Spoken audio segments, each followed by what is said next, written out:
અરવલ્લી જિલ્લાના વાતાવરણમાં મોટો પલટો આવ્યો। યાત્રાધામ શામળાજીમાં વહેલી સવારે જ વરસાદ વરસતા વાતાવરણમાં ઠંડક પ્રસરી।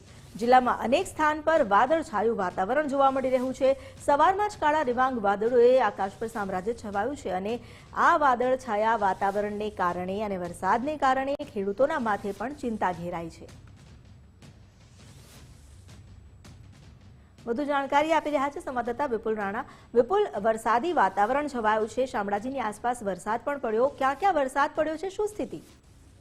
બિલકુલ અમિતા, અરવલ્લી જિલ્લાના વાતાવરણમાં આજે વહેલી સવારે પલટો જોવા મળ્યો હતો। ખાસ કરીને શામળાજી સહિત સુનોક, વાસેલા, કંપા સહિતના વિસ્તારોમાં કમોસમી વરસાદ પડ્યો હતો, જ્યારે માલપુર તાલુકામાં પણ વાતાવરણ પલટાયેલું જોવા મળ્યું હતું।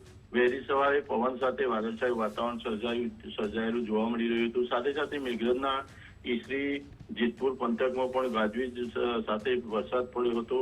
વહેલી સવારે વરસાદ પડવાના કારણે વાતાવરણમાં ઠંડક પ્રસરી હતી, જ્યારે ધરતીપુત્રોમાં પણ એક ચિંતાનો માહોલ જોવા મળી રહ્યો હતો। અત્યારે પણ વાતાવરણ ખુલ્લું હાલ અત્યારે જોવા મળી રહ્યું છે। અમિતા જી, આભાર આપનો જાણકારી આપવા માટે।